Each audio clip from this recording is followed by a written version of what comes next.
We've heard so much about autism tonight, but now your fucking king is here. I am autistic, which I know I don't present autistic. When I say I'm autistic, it looks like I'm making fun of Mackenzie. And I don't like that, you know? I was diagnosed at 9. I was diagnosed with Asperger's, you know?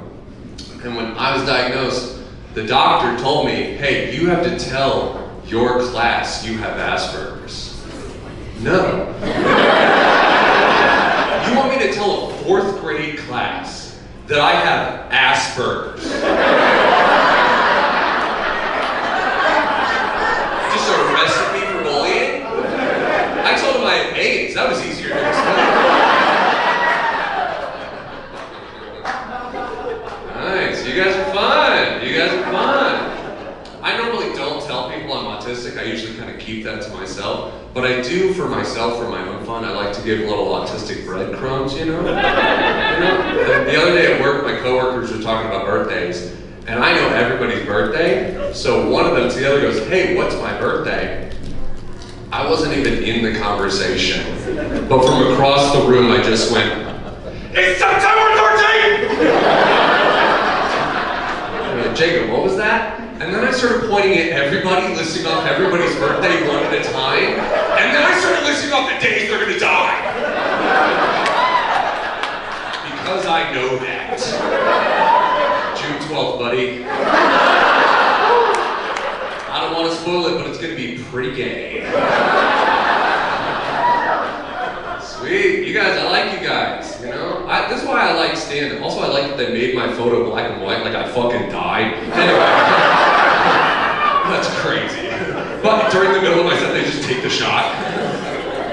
But dude, no, I like stand-up. The thing about stand-up is that it's one-sided. I talk and then you guys listen. That's why conversation outside of stand-up is where I struggle, you know? Because I have to do small talk.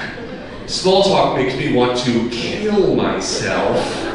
Dude, I was at Walmart the other day buying some chips, and the lady behind me, she tries some small talk. She goes, oh, those are my son's favorite chips. What am I supposed to do with that? What am I supposed to say? Oh, is he single? How am I supposed to respond? Get the fuck out of here. I was already done with my transaction. I just started walking away, and I turned back and said the thing that made the most sense to me. I turned back to her and I went, gross. And then I went back to my life. I hate small talk, man. I do like trauma dumping, though. Trauma dumping. If you don't know what trauma dumping is, it's where people give you way too heavy information, way too fast, that you did not ask for. Which, by the way, trauma dumping name alone, I love, because it sounds like one of those boots you have to take your shirt off for, you know? If you're not laughing, it's because you've never been there, like, God, end it.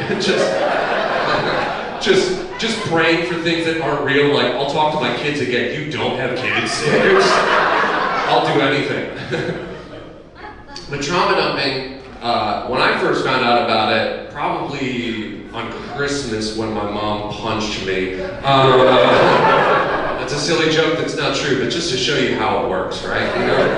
And so imagine this, like this would be a way more interesting conversation if you were just standing on the street and a guy walks up to you and says, I don't know why I want to tell you this, but I killed a man in Afghanistan. Oh my God, when were you deployed? He's like, I wasn't, I was visiting. Would you not be engaged? You